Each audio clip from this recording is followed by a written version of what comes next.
getting down towards the final straight. So we just look there now. We'll see at the top. So again, it's obvious it's a 2-horse race.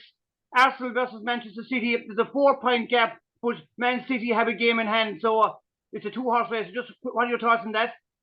It's going to be a very, very exciting race, Paul. Big results over the last 2 weeks, shall we say. Arsenal have had two games where they've been up 2-0. They were up 2-0 at Anfield last Sunday, lost it, and came away very lucky with a point.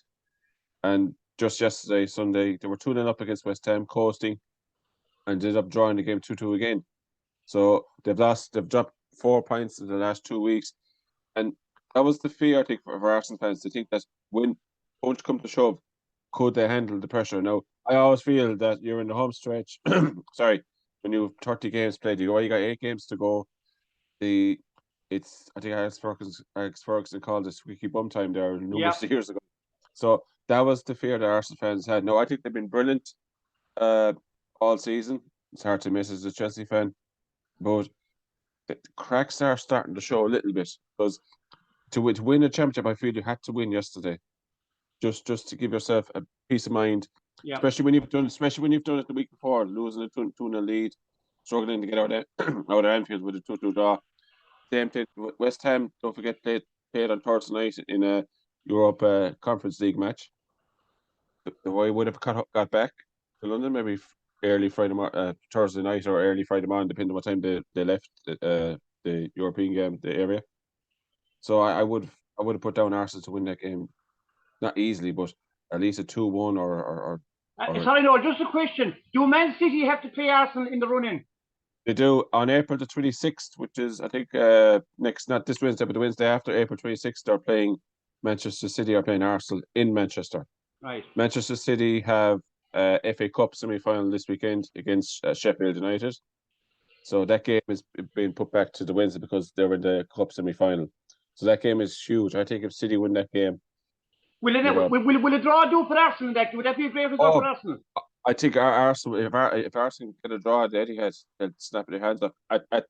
Particularly with the last couple of results, I had a feeling Arsenal could do it before the game against Anfield, but having watched now against Anfield and away to West Ham, I think I would have thought they could go to actually win there at Etihad, but I think they would take a draw now, no problem. Particularly to keep that gap, because Arsenal have Southampton, I think, this weekend.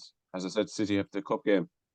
If they can go into that game having a 7-point lead, because Arsenal will have 2 games more played than City, but it's points in the bag, Paul. Yeah. I always find if the points in the bag, everyone talks about this game in hand that City have. I think it's against West Ham at home, which they should win. But then again, we thought yesterday that West Ham would have gotten well beaten by Arsenal, but it didn't happen that way.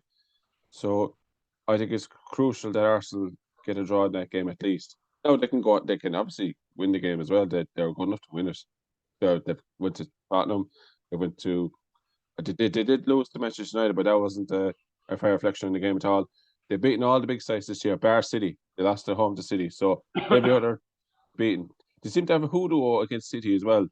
I think something like 12 or 13 games in the Premier League, they've all lost against City. Ever since Pep got there, I don't think Arsenal have beaten them in the league so far. Well, I suppose this is the time to do it. If they're going to win the league title, they have to change that. You just can't be at some stage. They're going to have to stand up and deliver, as the man said, under pressure, and this will be the acid test for them. But this is the acid test because Manchester City. I know if a few Liverpool fans, Man City have broken their hearts to Liverpool numerous times because it's just that City go for the kill, and at the end of this day, the City could go win. I think one of the years, I think it was last year. I think it might have been a couple of years before. City, I think, won 14 games in a row, and they had to win it because I think they beat Liverpool by 1 point. Liverpool, yeah. But of course, Noel, we do know. Sorry, Noel. City have a huge squad. They have huge money invested, so they have that advantage. We'll say they have players out on loan, but they have. And the money is now. People say you can't buy a title, but it's actually kind of showing now you can at this level anyway. Whatever about a European level, that at this level your squad is so strong. So when the player is out of form or an injury or whatever, are getting tired, they can replace him with a player just as good, if not better. Well, I think it all depends on how you manage your squad and the manager you have in place. I mean, I mean, look at my club, we're a basket case as well. We spent 600 million in the transfer window, we're in 11th. So it's where you spend the money and who you spend it on, and the players and managers all coming together. And I think earlier on this year, I didn't think City. There seemed to be a bit of rumbles in the camp. I didn't think they were all getting on with each other at the start of the season.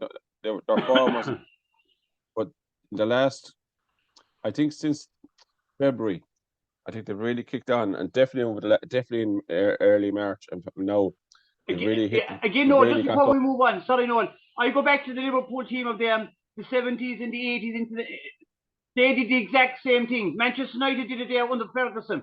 Earlier on the year, up to Christmas, they were playing away and they're winning games. But once the Christmas turn, once into February and March and the business in, that's when they were always able to peak. Yeah. And Man City seem to be able to do the same now this year. I always find that Easter is a telling part of the season. Get even if you're not playing well, get to Easter and then just kick on from there. And that's what Man City seem to be doing at this moment. Yeah. They hammered Liverpool 4-1 there a couple of weeks ago, and I think they're bang at it now. I think because Haaland didn't even play in that game, and because I think he was injured, and they beat Bayern Munich 3-0 last week. They beat Leicester City 3-1. Now they went 3-0 up inside. They scored their 3 goals in the first half. They were a bit sloppy near the end of the game, but they had that game completely won ages ago. So I think City now. It's those 2 results in the last 2 weeks that have me thinking, City might just do it. Arsenal, Arsenal can still do it. Yeah. But Arsenal lose it now and be very disappointing. Yeah, true. Yeah. No. We'll just move on to the top 4, and from the reading of the table there, I'd say Man City or Man United and Newcastle United have a game in hand. So I think they're almost nailed on to make the top 4. Then you have Tottenham are on 5th. On 53. Villa now have got 5 wins in a row. They're on a surge there. 5 wins in a row. They're powered into the 6th place, and they're a point ahead of Brighton and Hove Albion, and Liverpool hanging on. So just in the top 4, will you agree, or what's your opinion that Manchester United and Newcastle United are almost nailed on for it? Almost nailed on, but I wouldn't give up hope yet for Tottenham or even Brighton. Brighton have 29 games played, and they've 2 games in hand. Oh yes, right, they've 2 games in hand. I can see that, and Liverpool as well. And Liverpool are playing Leeds United away tonight in Ellen Road. If Liverpool have any hope, they have to win tonight. Yeah, they're on 44 points. There are 29 games played. I mean, Liverpool lost 9 games. My God, already this season. Yeah, it's if it wasn't for the Chelsea fiasco like that at my own club, I mean, a lot more talk would be about Liverpool this season. I mean, they've fallen off a cliff considering the form they had last year. But I would give.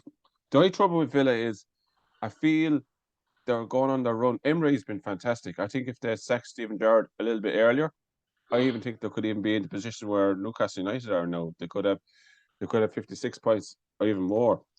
But I just feel it's between Newcastle and Tottenham, and if Brighton win their games in hand, I just feel Villa might just be pushed down a little bit. But the only thing is that they're in form. Sorry, no, just about Villa. They're in form at the moment. They have 5 games in a row won. But Villa are a sleeping giant. People don't realise this. They're from the second Birmingham, which is the second biggest city. Yeah. I know you have Birmingham City, but Aston Villa are the big club there. They're a traditional club. You go back over the years. Go back 100 years ago, they were winning leagues and cups. They did win the European Cup in 1983. They are a big club. They're a sleeping giant. There's a huge support base for Aston Villa. So that if they do get organised and get a bit of money, maybe we shouldn't be surprised. There would be far more bigger support in Brighton or Brentford. You know what I mean? With the Fulham and all them teams. There is a historical record there. If they get enough money in there and get stabilised, Aston Villa are a huge club, But that's just it. They haven't been stayed. They've gone up and down a couple of times in the Premier League as well. They've been relegated, but they're fantastic. They're a fantastic club, and the result there last Saturday, they beat Newcastle United 3-0, and not many sides have beaten Newcastle 3-0 this season, because I think Newcastle are one of the best defences in the league. But to answer your question, I think Man United will get third. I think 4th place is still up for grabs, Paul, to be quite honest. Newcastle, of what I saw against Aston Villa, they weren't convincing, and they have drawn a lot this season, Newcastle United.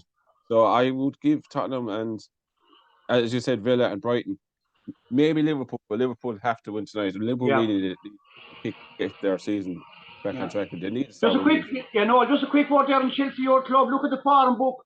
They have Terrible. the last 5 matches, three defeats, 2 draws. They're down in 11th. I know they're in the cup. We'll be talking later on about the next episode about the European Cup quarter final. But I suppose overall, you're disappointed season for Chelsea. Would it be fair to say? It's been a horror show. Would be an understatement, Paul. To be quite honest with you. Lampard has come in. He's lost 3 games. He's lost against Wolves, lost the first leg of the Champions League quarter final against Real Madrid, and lost against Brighton, and were well beaten by Brighton. I managed to see the highlights. The goal we got was a very, very Conor Gallagher's deflective effort. It definitely wouldn't have gone in. Definitely one for the deflection. It would have been an easy enough save. They're just in a very, very poor form. They just can't seem to buy. They can't seem to buy a win. They can't seem to buy a goal. Sometimes, I mean, they went 4 games without a goal there over the last couple of games. They drew 0-0 with Liverpool. They lost 2-0 against Real Madrid. The previous Graham Potter's last game, they lost 2-0 at home to Aston Villa. And they lost 1-0 to Wolves. They were 4 games of scoring a goal, and we score a goal, can't keep a clean sheet to save ourselves either. It's been a horror show. I keep saying it's been a terrible season. Lampard hasn't improved anything. If anything, Chelsea have gotten worse since he was in there, so I don't know how we've managed to do that. And it's just a season to forget. And the really, really, really annoying thing is that we haven't even. There used to be the saying, Paul, that if you get to 40 points, you'll be safe in the Premier League season because 40 points seems to be the benchmark for safety. Chelsea Football Club with 31 games played are on 39 points. This is a club that finished 3rd last season. I mean, that is just, whatever it is, that's just a disgrace. Yeah. Okay. So we move on now down to the bottom of the table there. 3 teams at the bottom. You have Southampton, Leicester, and Nottingham Forest. If you look at the form results there, the last 5 matches, 4 defeats and 1 draw. I had to. The screen is a bit small. It's the only way I could get it in. But Yeah, I can see it. Yeah. That is relegation form any time of the year. But particularly now, it's relegation form. And I would, if you give me a spare tenner to put on the bed, I would put them 3 going down. Everton have lost their last 2 matches, maybe. But to me, Southampton, Leicester and Forest are going to go down and make it worse for my own Nottingham Forest. They're actually slipping into it. Sometimes the team in the bottom might try and come up, but they're actually slipping down into it. So it's big more than that there. I can feel your pain, Paul, because what I saw yesterday against United, they were well beaten. To be fair, I think there was a great fight in that stadium. I forget the name of the home stadium that you're playing. The City Ground, no, the famous City Ground. See, I just couldn't remember. It's brilliant atmosphere. I've seen brilliant game to go to a game there, but yeah, I fear for you, Paul. Now, to be fair, I forget your fixtures, but I think you play a lot of the top 10 clubs on the running. We have Chelsea play actually Nottingham Forest at home, so you might actually go there and win that game. So I wouldn't be too worried about that one in Stamford Bridge. But yeah, it's I fear. I still think Leicester can get out of it. I still think Leicester are good enough to get out